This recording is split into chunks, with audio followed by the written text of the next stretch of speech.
everyone. I am Aishwarya Saxena and I welcome you to my YouTube channel, that is Attract English by Aishwarya Saxena.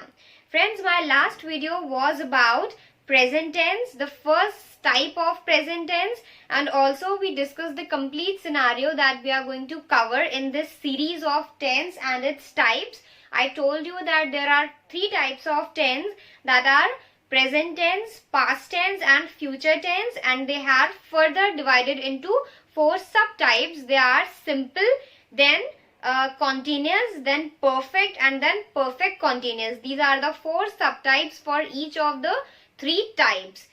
So if you have not gone through that video, then better first watch that particular video and then come to this as well as all the further parts of this series, because it will be more clear for you. It will be more easy to understand for you if you first go through that video, as I have described the complete categorization, complete classification of tense in that particular video. Now we are going to continue this series with the second type of present tense, that is present continuous. We will start with the format for framing the sentences in this particular tense, and then we will discuss some examples. See, the sentence always starts with a subject, and subject is what? It is either a noun or a pronoun. Noun is what? It is a name of any person, place, thing, animal. You must be knowing about this concept. So it is either a noun or pronoun. Pronouns are words that replace or describe nouns. For example, he, she, it, they, etc. They are pronouns. Then plus, is, slash, am, slash, are. Slash refers to or. Okay, it represents or. So if a subject is singular, then we will use either is or am. Remember, am is only used with I pronoun. Otherwise, we always use is if our subject is singular. Else, we use are. That means are is used when our subject is plural. Then, plus, first form of verb with ing, and plus object. What is an object? Anything that completes the sense of a sentence, or object is a word that answers the question why, when, how. Okay, you will understand it well when we will discuss examples. Now, first example is Rahul is reading newspaper.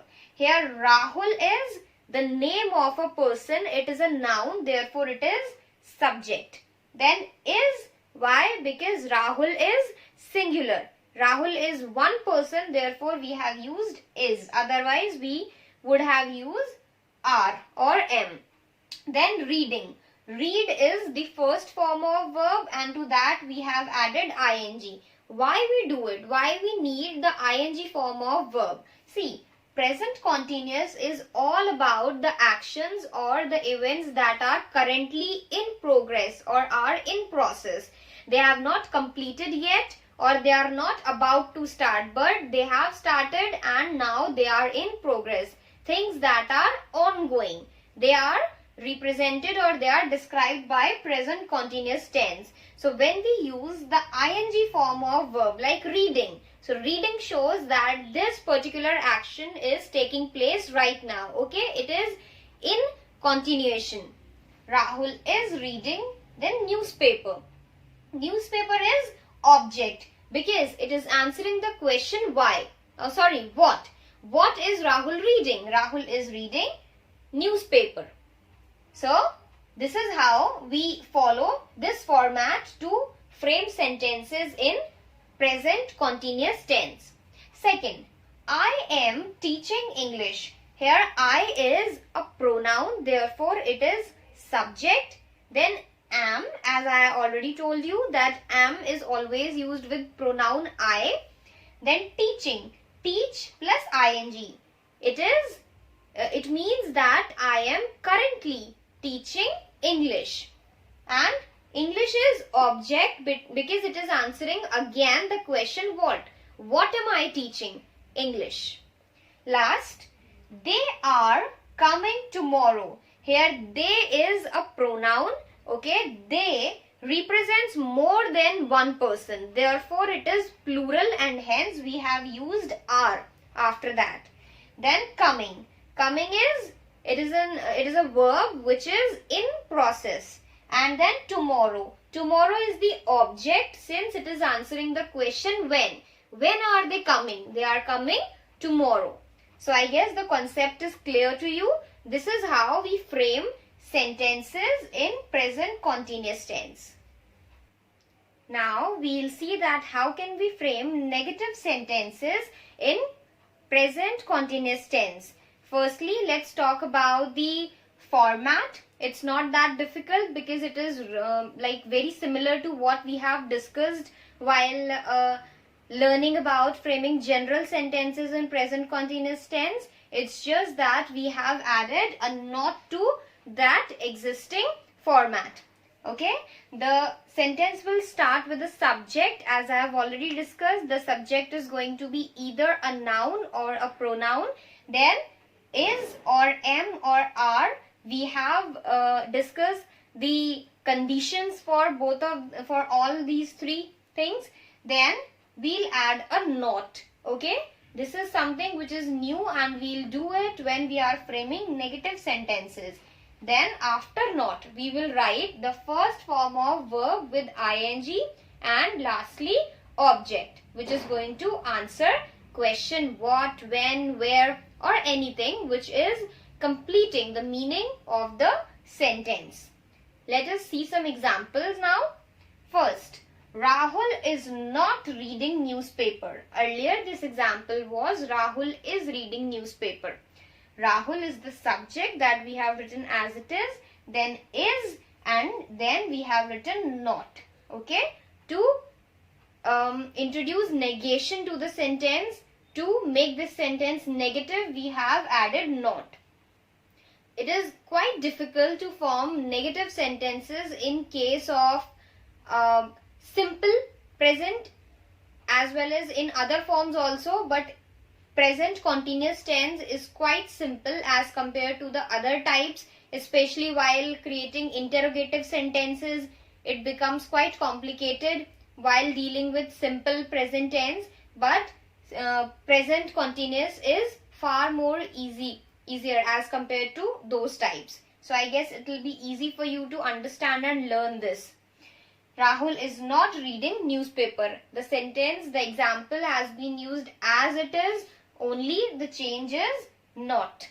Then, I am not teaching English. Earlier it was I am teaching English. Now it is I am not teaching English because we wanted to frame a negative sentence. And last, they are not coming tomorrow. Earlier it was they are coming tomorrow. Now we have added not. The rest of the things are same, so I don't think I need to repeat the concepts. But yes, we have added a not in order to frame negative sentences. Now let us talk about interrogative sentences. Interrogative sentences are basically questions. So when I say that I am going to teach you that how to frame interrogative sentences, it means we are going to discuss that how can we frame questions in present continuous tense. Okay, now let's see the format for framing questions in present continuous tense. The question always starts with is, am or are. Okay, is will be used when your subject is singular. Then am can be used if your subject is pronoun I. And are is used when the subject is plural. Okay, then plus subject. Subject will be either a noun or a pronoun. Then plus first form of verb with ing. It is also known as fourth form of verb. Okay, verb with ing is fourth form of verb. Then plus object. Object is a word that answers the question when, what, where, etc. in order to complete the meaning of sentence. And then question mark. Why? Because we are framing a question or an interrogative sentence here. Now, let us see some examples. Is Rahul reading newspaper? Sentence earlier was Rahul is reading newspaper. So it is okay if I want to answer somebody, then I know that how can I answer in present continuous tense. But what if I want to ask a question about any process that is right now in progress or right now going on? Okay, in that case we will follow this format to frame question. Is. Why? Because the subject Rahul is singular. Then verb ing, fourth form of verb reading, then plus object newspaper, and then question mark. Is Rahul reading newspaper? So this is how I can ask if Rahul is reading newspaper, or whether Rahul is reading newspaper or not. Okay, this is how we can frame questions. Next, are they coming tomorrow? Sentence that we discussed earlier was they are coming tomorrow. So, or they are not coming tomorrow. So, it is a kind of answer. But what if I want to ask whether they are coming or not? In that case, we will follow again this format starting with are. Why? Because they is plural. They represent more than one person. Then coming, tomorrow, and then question mark. Coming is fourth form of verb or first form of verb with ing. Okay, and then object tomorrow. Why am I taking the same examples again and again? So that it will be more clear to you. Okay, the concepts will be, you will find the concepts easy to understand if I'll use the same example again and again, and I'll try my best to do this in future also, so that things will be clear. You will be able to see the difference between sentences when sentences will be same. Okay, if I'll use different sentences in for example for every particular slide, then you won't be able to find the difference. And the main problem while learning tenses is that we are not able to understand the difference between different type of tenses, different formats, and everything just confuse us. So therefore, if I use the same example every time in different formats, then you will be able to see the difference and you will be able to understand and learn it well. Now, last is she teaching English? Here I have slightly changed the sentence because it was I am teaching English. So it does not really make sense if I write am I teaching English, because I must be knowing that whether I am doing it or not. So why am I asking a question to myself? Okay. So is she teaching English? Is because she, that which is the subject, is singular here, and then fourth form of verb teaching and English, that is the object, and then question mark. Is she teaching English? I am inquiring about whether she is teaching English or not.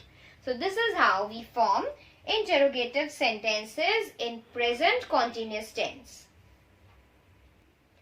Now we learn to frame negative interrogative sentences in present continuous tense. Till now we studied about interrogative sentences. In those sentences we were trying to ask the other question if the process is still in process or if the process is ongoing. Okay, and now while framing negative interrogative sentences, we will ask the other person if the process is not going on. Okay, if it is not taking place. This is how we will introduce negation to interrogative sentences. Okay, the format will be same, only a slight change. And another important thing is there are two different formats for framing negative interrogative sentences. Both of them are correct and you can use any one of them that suits you well. Okay. First is as per the previous one, the question will always begin with is or am or are. Okay. Then plus you will add a not here, and again the rest of the part will be same.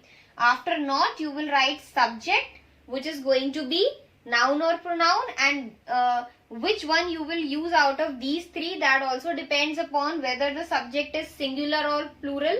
Okay. Then plus fourth form of verb, that is verb with ing. plus object and then question mark. This is one format for framing question. Another one is also same, only the only difference is that here we added not after the first word, that could be is or am or are, and here in the second format we are writing not, we are adding not after the subject. Okay, both of the positions are same. Okay, they do not change the meaning of the question, but yes, in both of the ways it is right, so you can use it as you like, and the format is exactly same to what we used while forming interrogative sentences. The only difference is that we have added not to two different positions in two different formats. Okay, now let's see example. Is Rahul not reading newspaper? Earlier it was, is Rahul reading newspaper? Now I want to ask that if he is not doing that task. So, is Rahul not reading newspaper? And here we are following the second format since we have added not after the subject. Okay. Then second, aren't they coming tomorrow? Here we are using the first format and I have just used the contracted form. Instead of writing are not, I have used aren't. Okay. This is the first form because not has been added after the first word. Aren't they coming tomorrow? So here I am asking a negative question, a negative interrogative sentence, that they are they not coming? This is the second format, are they not coming? And here we have written are not they coming. Both are correct. Then last, is she not teaching English? Now this time we have used the second format since we have written not after the subject. Is she not teaching English? Earlier it was, is she teaching English? Now in order to add negation to the sentence, we have written it like, is she not teaching English? And if I want to follow the first format, then I can write it like, is not she teaching English or isn't she teaching English? Okay, so this is how you can form negative interrogative sentences in present continuous tense. So this is all for today. I guess I'm clear with the topic. Still, if you have any doubts or queries, then you can drop comments. Also, I'll put my mail ID in the description, so you can write mail also if you need to. And don't forget to like, share and subscribe. And thank you so much for watching.